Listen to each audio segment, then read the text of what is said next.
Je pense que c'est un thème qui est aussi extrêmement intéressant. Le cinéma, on disait tout à l'heure en commençant, est certainement un des arts les plus populaires.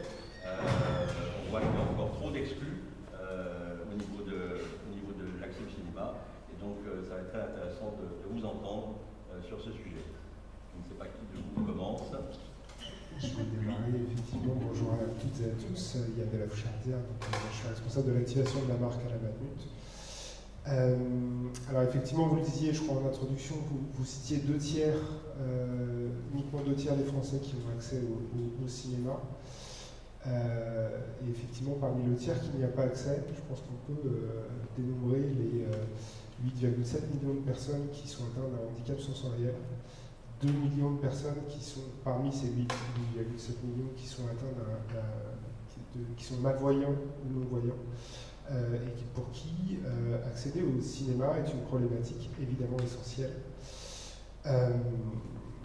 Et c'est finalement ce qui a un peu initié notre volonté de s'engager pour, je dirais, permettre de vivre ensemble le cinéma. Alors vivre ensemble le cinéma, c'est à la fois pouvoir permettre à des publics qui sont empêchés d'accéder à la richesse cinématographique française, à la culture cinématographique française, et pouvoir éventuellement accéder au lieu et le faire ensemble, en inclusion, avec finalement peut-être des personnes qui sont voyantes ou des personnes qui sont entendantes. Et c'est un petit peu effectivement l'approche. Alors on s'est impliqué relativement récemment dans ce programme, hein, ça fait à peine 1 an et demi. Je parle sous le contrôle de Sophie pour que je dise des bêtises. Là, Sophie. Et on a découvert tout un écosystème extrêmement engagé et un écosystème très riche. Je vais plutôt le dire comme ça, un écosystème très riche avec des gens plus ou moins engagés. On va plutôt le dire comme ça.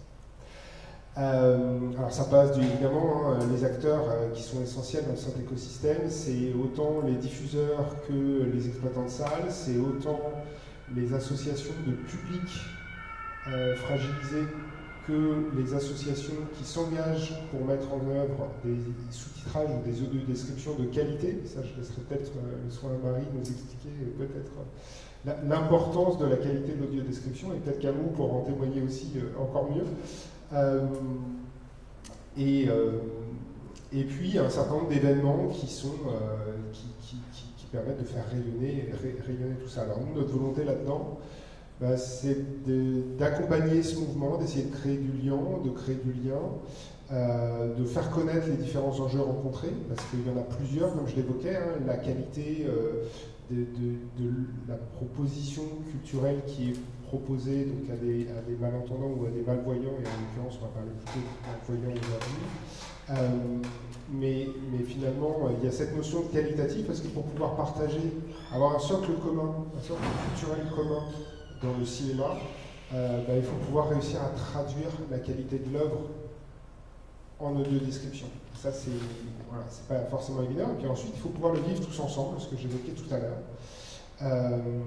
Dans une même séance, parce qu'il n'y a pas de raison, c'était évoqué sur la table ronde précédente que ce soit la séance de 6h30 du matin le dimanche qui soit audio décrite, ça peut être n'importe quelle séance. Donc voilà, nous, notre approche, c'est d'essayer de faire connaître tout ça, puis d'essayer de fédérer un petit peu, de créer du lien, de soutenir évidemment, puisque c'est souvent l'application qu'on attend de mécènes ou de partenaires, mais de soutenir à la fois des programmes existants, des actions existantes. Je pense aux actions qui sont menées dans le cadre du Festival de La Rochelle, mais aussi, je dirais, donner un coup d'appui, un coup d'accélérateur à des projets qui sont dans les cartons et qui ont besoin de se lancer. Et ça, c'est souvent aussi important, et ça nous touche beaucoup en fait à la Matmut, c'est de voir des gens qui ont des projets très engagés, très concrets, très pertinents, qui répondent à des vrais besoins, et sur lesquels on peut venir donner un appui, un soutien, et participer humblement à lancer certains projets, alors qui ne sont pas les nôtres, mais auxquels on est ravis de s'associer. Et en fait, tout a démarré comme ça avec les yeux doux, c'est-à-dire une structure qui est venue nous voir, qui avait besoin de soutien. Et en fait, on a trouvé les actions et l'approche tellement légitimes qu'on s'est dit que c'était important de s'engager à ses côtés. Et peut-être que là, pour le coup, je vais te passer la main, Marie, pour que tu expliques plus en détail. Et puis peut-être que tu nous expliques un petit peu l'expérience aussi de l'audiodescription. Bonjour, donc je suis Marie Goni, je suis accompagnée de Amou Bouakaz, je suis fondatrice de l'association Les Yeux-Dits qui existe depuis 2017 et Amou Bouakaz est collaborateur non-voyant aux audiodescriptions que nous réalisons. Ce que je vous propose, c'est très rapidement, je vous parle des Yeux-Dits. On fait une expérience de l'audiodescription pour qu'on sache à peu près tous de quoi on parle. On parle un petit peu de l'audiodescription à vous et moi, et on vous parle des solutions qu'on a mis en place, parce que nous, on a voulu aller au-delà de l'audiodescription avec un projet d'application qui s'appelle La Bavarde. Large programme en 20 minutes, parce que vous devez être tous fatigués. Alors donc, les Yeux-Dits, très rapidement. 2017, c'est une association donc, qui s'occupe d'inclusion culturelle à l'usage des personnes en situation de handicap sensoriel. On réalise donc des audiodescriptions pour toute œuvre visuelle, donc ça peut être le cinéma, le théâtre, la danse, la photographie, les musées. Qu'est-ce qu'on fait d'autre? On a notamment travaillé avec la Bourse de commerce ensemble, avec Amou. On travaille pour les entreprises et on a fondé aussi une collection, parce qu'on s'est très vite rendu compte que dans l'audiodescription il y avait beaucoup de choses mais qui manquaient le socle culturel commun. Par exemple, si quelqu'un veut se faire une culture solide de ce qui s'est passé dans le cinéma français depuis ses débuts, ça va être compliqué. Donc on s'est dit, on va créer une collection de 100 films patrimoniaux 100% accessibles. On commence, on cherche des financements, on commence à réaliser ça tous ensemble, et puis là, très vite, on se rend compte que c'est le bazar. Mais on va revenir là-dessus un peu plus tard. Je vous propose qu'on fasse tout de suite l'expérience d'un extrait d'audiodescription que vous allez... Alors, cette fois-ci, on a décidé de le faire dans le sens classique. Vous allez voir un extrait du film de Van Gogh de Piala qu'on a audio-décrit. C'est un tout petit extrait, et ensuite vous allez en entendre l'audiodescription. Je crois que c'est pas exactement le même passage, c'est un tout petit peu après. Mais bon, ça vous donne déjà la couleur à l'image de ce que vous allez entendre ensuite. Sans image. D'abord avec image, ensuite.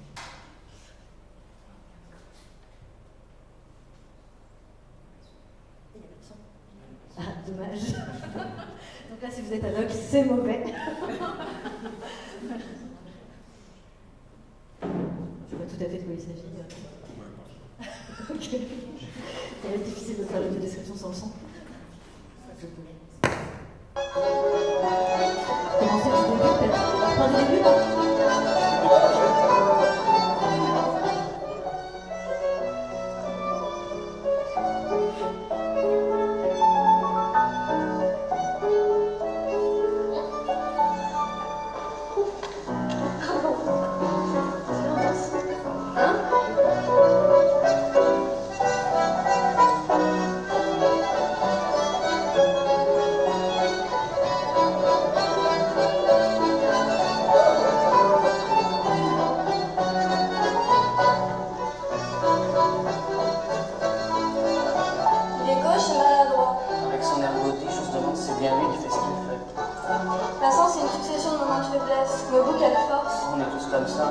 Pour la plupart d'entre nous, une expérience cinématographique, c'est de l'image et du son. Mais pour les 8,7 millions de Français porteurs d'un handicap sensoriel, l'expérience peut être différente, sans pour autant être incomplète. Avec son air beauté, je me demande si c'est bien lui qui fait ce qu'il fait. Elle l'entraîne sous le regard courroucé de Marguerite est attablée avec son frère Paul et Vincent. C'est un petit peu le bazar. Vous avez vu un extrait de Van Gogh. Maintenant, vous allez entendre l'audiodescription d'un extrait qui se situe un peu plus loin dans la séquence. Voilà, audiodescription.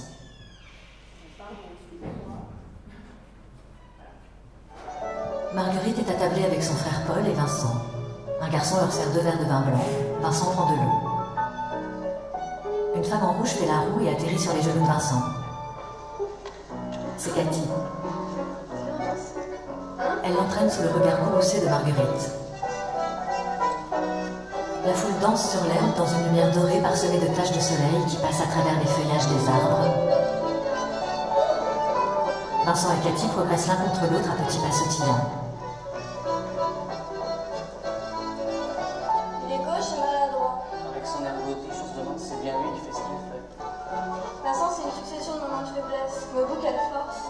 comme ça. Je me demande comment tu le supportes. Vincent se rassoit avec eux. Marguerite lui sourit. Non, c'est vrai. Là, c'est indécent pour les jeunes filles. Je m'entraîne en cachette. Le camarguais arrive, visage fermé. Il serre la main de Vincent, prend celle de Marguerite et écrase ses lèvres dessus. Il salue Paul de loin et s'en va. Benjamin amène une jeune fille. Non, mais il arrive de Tataouine. Marguerite rigole. Bon, alors c'était le même extrait finalement. Bon, donc l'audio-description, comme vous l'avez perçu, c'est cette voix off qui va décrire ce qui n'est pas percevable par l'oreille seule et qui va s'intercaler entre les dialogues et les sons signifiants d'un film. Bon, normalement, c'est mieux mixé que ça. Là, la voix était très très au-dessus. Amou, peut-être tu peux tout de suite parler pour toi, quels sont les enjeux de l'audio-description. Les enjeux de l'audio-description, c'est à la fois un deuil et éviter un drame. Le deuil, c'est le deuil de ce temps béni de ma jeunesse où je capturais les jeunes étudiantes avec les physiques les plus agréables, les voix les plus agréables, et que je les emmenais en mode mendicité pour me décrire les films. Dans le meilleur des cas, ça durait une demi-heure, après je ne voyais plus, mais c'est pour plein de raisons différentes. Il faut faire le deuil de ça, et certaines décrivaient bien, mais une fois, l'une d'entre elles, un moment où quand même c'était intéressant de regarder le film, Taxi Driver, le film se déroule, puis j'entends Dring, et là elle me dit, le téléphone sonne. Et là, d'un coup, je me dis, ah ouais, donc en fait, même elle n'a pas bien compris que ne pas voir, c'est pas tout à fait ne pas entendre. C'est chaud patate. Il faudrait quand même que ce soit fait par des gens qui ont, d'une part, le sens du cinéma, et d'autre part, le sens de ce qui est pertinent au son, et qui n'a pas besoin d'être décrit, et de ce qui manque dans la bande-son, et qui, lui, doit être décrit dans un vocabulaire suffisamment développé pour faire image, et en même temps suffisamment compréhensible pour qu'une personne bac plus 23 comme votre serviteur, et une personne bac moins 12 comme ma mère, par exemple, mais elle n'est pas aveugle. Mais n'empêche que l'audio-description, ça pourrait lui être utile, ça lui apprendra du français. Donc, c'est ça l'audio-description. C'est cette espèce de médiation entre le cinéma et le non-visuel. C'est une gageure, hein, c'est une œuvre d'art authentique. On a, lorsque c'est fait par des professionnels, parce qu'évidemment, aujourd'hui, certains pensent qu'on peut faire ça par l'intelligence artificielle, mais, comment dire, ça ne donnerait pas le même résultat, il s'en faut beaucoup. On a vraiment une création artistique d'une œuvre qui ouvre encore le film. Et d'ailleurs, je vous encourage, si vous avez le temps et l'envie, de temps en temps, parce que maintenant il y a quelques films audio décrits, alors demandez-nous quand même l'auteur de l'audio-description, parce que c'est comme souvent dans ces métiers-là, vous avez le bon hamburger et vous avez McDonald's. Hein. Donc, ouvrez le film en version audio décrite, fermez les yeux et regardez le film sans le voir. Parce que finalement, l'audio-description, c'est aussi une des 1500 modalités de cette réalité qui est qu'une personne handicapée, une personne aveugle, c'est un centre de recherche ambulant. C'est quelqu'un qui, par sa faiblesse, par son manque, dynamise la créativité, l'intelligence pour lui permettre de faire ce qu'il fait de mieux, c'est-à-dire, en tout cas moi, d'être un voyant feignant, c'est-à-dire un voyant, un aveugle qui aimerait vivre qui aimerait vivre la même chose que les autres en se bandant les yeux. Voilà, c'est un peu par des détours. Tout à l'heure, monsieur, vous avez dit que ces tables rondes allaient être spécifiques. Alors je vous l'accorde, tout le monde est obligé de passer par le fait d'être petit Et tout le monde n'est pas obligé de passer par le fait d'être aveugle, ça c'est vrai. Mais comme on va vivre de plus en plus vieux, il est clair que tous les jours, il y a des gens qui perdent la vue et qui font le deuil du cinéma qui a embelli leur vie la semaine d'avant. Et donc nous, notre ardente obligation, c'est de créer un écosystème qui permette à ces personnes-là de se reconnecter avec le cinéma sans avoir la vue. Et ça passe par le sens artistique et la créativité de personnes comme Marie, il n'y en a pas beaucoup comme elle, et le travail en lien avec un collaborateur non-voyant qui va s'assurer, bon quand c'est Marie, c'est un peu payé à ne rien faire, mais qui va s'assurer que tout ce qu'elle a écrit fait image pour tout le monde. Alors moi par exemple, je m'arrive de faire je parle souvent de cet exemple, de lui demander d'arrêter de nous prendre pour l'encyclopédie universalis. Et par exemple, elle me raconte qu'on nettoie une casserole au blanc de meudon. Je ne sais pas si vous connaissez le blanc de meudon, mais moi je ne connaissais pas. Donc la bataille, ça a été de savoir si on laissait dans le Boudu sauver des eaux le blanc de meudon ou pas. Et donc ça, on a des problèmes métaphysiques. Bon, j'ai déjà débordé sur mon temps, donc on va redevenir sérieux. Je te redonne la parole. Non, mais j'ai mon micro déjà. Il est complètement aveugle, je ne sais plus qu'il y avait des micros. Bon, ok, le blanc de meudon, ok, ne reviendrons pas là-dessus. Donc oui, l'audiodescription, effectivement, voilà, c'est plus qu'une narration simple de ce qui se passe à l'écran, en fait. C'est plus que de la narration. C'est souvent, effectivement, moi, quand j'ai rencontré Abou, il m'a dit, bon, dis donc, c'est bien gentil, mais moi, je veux arriver à comprendre qu'est-ce qui fait qu'on voit la spécificité à l'image d'un Truffaut ou d'un Godard. Et oui, et moi je viens d'un parcours cinématographique, je suis réalisatrice de films à la base, et effectivement c'est ça qui m'intéresse. Les histoires, elles se ressemblent toutes, les histoires d'amour se ressemblent toutes. Qu'est-ce qui fait la différence? C'est le style. Donc si effectivement l'audiodescription n'est pas capable de rendre le style, sans passer par des termes techniques, il n'est pas question de parler de travelling, de gros plans, etc. Mais si l'écriture de l'audiodescription n'est pas capable de retransmettre sensoriellement la sensation d'un gros plan ou d'un travelling, c'est raté en fait. Voilà, c'est aussi simple que ça. Il va falloir arrêter de faire des audiodescriptions factuelles où on s'emmerde, mais largement quoi, qui n'ont aucun intérêt, si ce n'est d'appauvrir l'œuvre originale. Bon, ça c'est pour faire rapidement sur l'audiodescription. Maintenant, qu'est-ce qui se passe? Il se passe qu'effectivement, les freins à tout ça, c'est que, ils sont très grandement financiers. La plupart on va parler de cinéma, on va dire là, la plupart des distributeurs et des producteurs remplissent des obligations, ils n'écoutent pas les audiodescriptions, ils ne savent pas ce que c'est véritablement, les réalisateurs ne savent même pas qu'elles ont lieu, les réalisateurs parfois quand ils l'écoutent se rendent compte, tombent des nues parce qu'ils se rendent compte que, alors dans le meilleur des cas que c'est super, mais souvent dans le pire des cas parce qu'il y a tout un processus économique où qui dit obligation, dit travail à l'abattage, dit prestation, dit conditions de travail à la baisse, donc dit mauvaise qualité, pour le faire très rapidement. Et donc du coup, on se retrouve effectivement avec des audiodescriptions qui existent, mais qui sont de mauvaise qualité et non prises en charge de cette baisse de qualité. Ensuite, concrètement aussi, il y a des aides qui existent, par exemple le CNC depuis janvier 2020 oblige les producteurs français à décrire et sous-titrer tous leurs films, sinon pas d'agrément du CNC. Très bien. Sauf que ce qui se passe, c'est que il n'y a pas vraiment de contrôle derrière, que le CNC finance la moitié de la mise en ligne des audiodescriptions et des mises en ligne des audiodescriptions. Mais en gros, comme il n'y a pas de contrôle, les distributeurs et les producteurs ne le font pas complètement. Donc on se retrouve avec, par exemple, une liste de 4300 titres censés audio décrits, bien ou mal, là on met de côté la chose. Sauf que quand nous, pour notre collection, on a voulu commencer à voir ce qui existait déjà, pour pas forcément refaire ce qui pouvait être fait déjà et bien fait, impossible de trouver les titres. Un bazar total.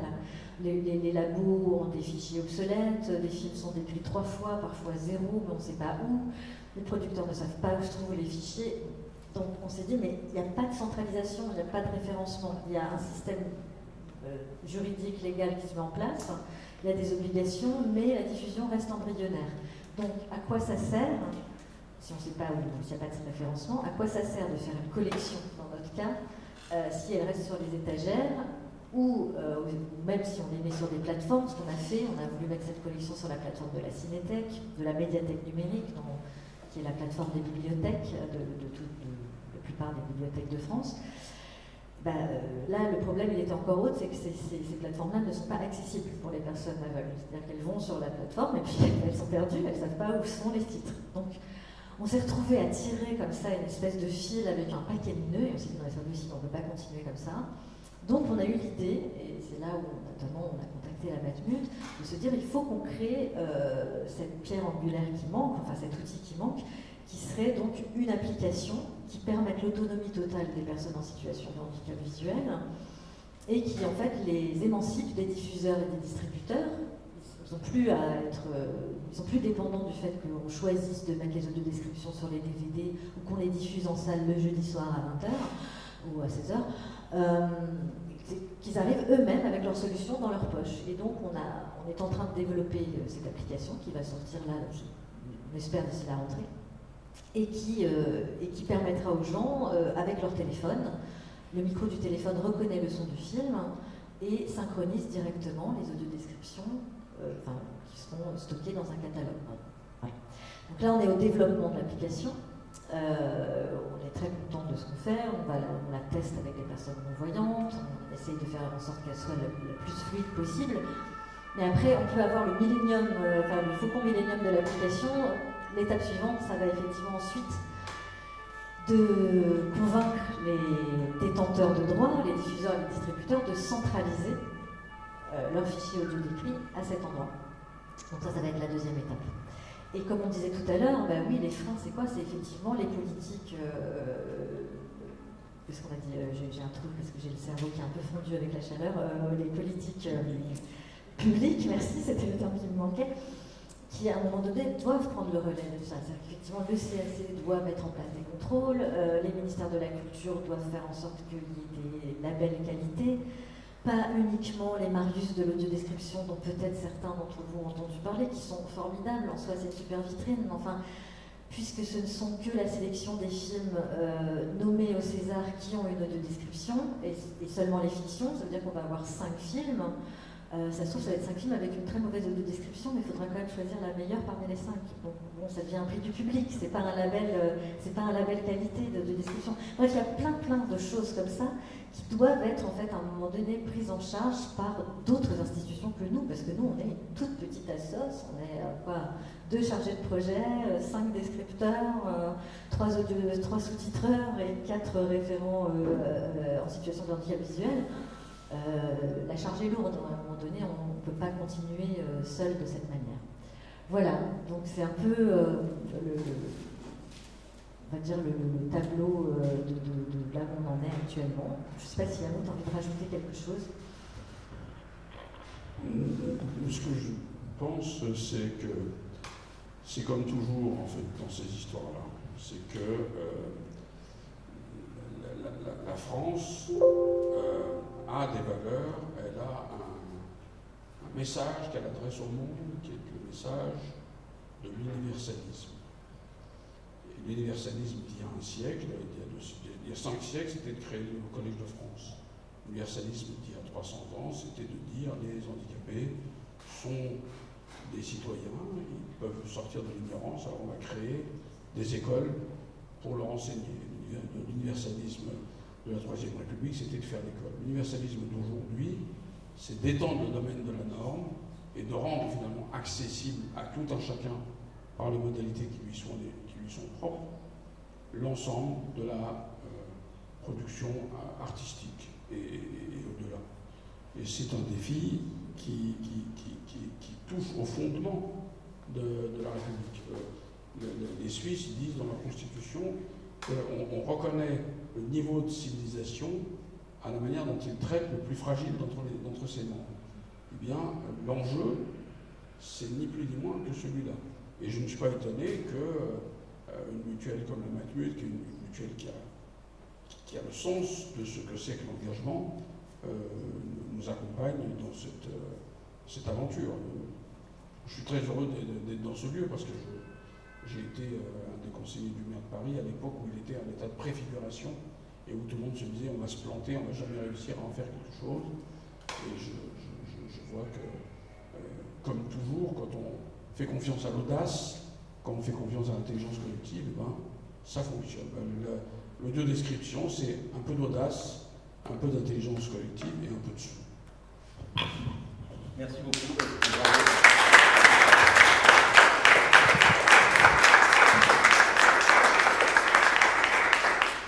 Alors, un petit mot de conclusion de ces 3 tables rondes, puis on pourra peut-être passer aux questions après, puisqu'il y a un petit pot qui nous attend. J'ai en tête ce mot qu'avait eu Malraux il y a bien longtemps, la culture, elle ne s'hérite pas, elle se conquiert. Je pense que Malraux, il était passé à côté de beaucoup de choses, et qu'il y a quand même derrière ça une petite problématique de moyens. Pour conquérir, il faut avoir les moyens de cette conquête. Et les moyens, il est clair encore aujourd'hui que tout le monde ne les a pas. Donc si on veut avoir ces moyens, si on veut pouvoir les mettre en œuvre, il faut la combinaison de 2 approches. Une approche individuelle qui repose essentiellement sur le désir, sur l'appétit de connaissance. Et ça, la clé, c'est la clé de la pédagogie qui commence le plus tôt possible. On l'a vu tout à l'heure en parlant de ce qui se passe ici dans ce lieu. Et puis une approche collective, une approche sociétale qui apporte véritablement une offre. Et on voit bien encore aujourd'hui que cette offre n'existe pas partout de la même façon et pour tous les publics. Donc je crois que la clé du désenclavement, elle passe par la combinaison de différents efforts qui sont à mettre en œuvre. D'abord, le besoin d'une politique publique qui aujourd'hui, comme je le pense, est défaillante sur énormément de sujets. Il n'y a pas de projet de société, il n'y a pas de projet de vivre ensemble, il n'y a même personne et pas de lieu pour s'en occuper véritablement, pour y réfléchir. C'est quelque chose que dans ma responsabilité à la tête d'une association qui s'occupe du mécénat, je vis quotidiennement. Personne en face au niveau du gouvernement et du Parlement n'est en charge de ces sujets-là, et ça c'est un vrai problème, c'est un véritable manque. Il faut l'engagement du monde associatif parce que les associations sont les détentrices des solutions de terrain. On vient d'en entendre pendant tout l'après-midi des solutions qui marchent et qui ont fait faire des progrès considérables à des pans de population, sans doute encore insuffisants, mais qui ont le mérite d'exister et de représenter un véritable exemple pour l'avenir, avec derrière ce monde associatif les mécènes qui ont à s'engager avec une véritable volonté, un véritable désintéressement. Il est reproché souvent aux mécènes, et à juste titre, d'être intéressés, de rechercher derrière des bénéfices personnels pour leur entreprise. Je crois que de plus en plus aujourd'hui, les mécènes sont désintéressés, et ce qu'on a entendu cet après-midi de la Malcup le montre clairement. Et puis, le dernier point qui me paraît essentiel, c'est celui de l'engagement des personnes. L'engagement des personnes, c'est-à-dire l'engagement des artistes, des techniciens, des accompagnateurs, avec une véritable volonté de partage.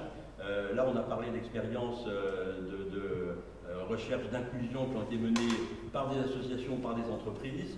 Moi, j'ai en tête, je le disais tout à l'heure, j'ai eu la chance de présider pendant une quinzaine d'années le ballet Preljocaj, qui est une des plus grandes compagnies de danse au monde. Angelin Preljocaj, il a fait 2 actions très particulières dans ce sens. Une action en milieu carcéral, il a monté un spectacle avec des femmes qui étaient emprisonnées au Baumettes. Et ce spectacle, il a pu le donner à Aix-en-Provence, chez lui, au Pavillon Noir. Mais elle rentrait au Baumettes le soir. Mais en revanche, les 6 filles qui ont monté ce spectacle, eh bien, elles ont pu aller à Montpellier Danse. Et là, elles ne rentraient pas à Marseille le soir. Et c'était franchement pour elles quelque chose de formidable. J'ai eu la chance de parler avec ces filles après. Je suis convaincu qu'elles étaient en bout de peine. C'était des longues peines, mais en bout de peine. Je vous garantis que leur vie sera changée à jamais parce qu'elles ont vécu là. Et puis il a fait plus récemment une autre expérience avec des personnes du 3e âge, je peux le dire, j'en fais partie. Il a monté un spectacle pour 8 danseurs, 4 femmes, 4 hommes, 65 à 82 ans, la plus âgée avait 82 ans, un spectacle de 50 minutes qui était absolument phénoménal. Et ça montre bien la volonté d'aller inclure des publics qui a priori sont exclus de ce type d'action. Sur les 8 danseurs, il y avait 2 anciens danseurs, 2 qui avaient été professionnels, 2 qui avaient fait de la danse sans être professionnels, et 4 qui n'avaient jamais fait de danse. Et tout ça a fait un cocktail absolument formidable. Et donc je crois que la volonté d'engagement, la volonté des personnes de partage, d'aller vers les autres, elle est absolument fondamentale. Vous citiez tout à l'heure la Suisse. Ben, je terminerai par un mot d'un philosophe suisse que vous connaissez sans doute, qui s'appelle Alexandre Jolien, qui est un polyhandicapé et qui est un esprit absolument phénoménal. Il a dit un jour dans une conférence que j'ai eu la chance d'entendre, la rébellion d'aujourd'hui, c'est l'ouverture à l'autre. Eh bien, je pense que la clé de tout ce qu'on a entendu cet après-midi et pour l'avenir des actions à mettre en œuvre, elle est là, l'ouverture à l'autre, la volonté de faire société ensemble, la volonté de vivre ensemble. Je pense que dans ce monde explosé de violence et de haine, je pense que c'est ça dont on a besoin.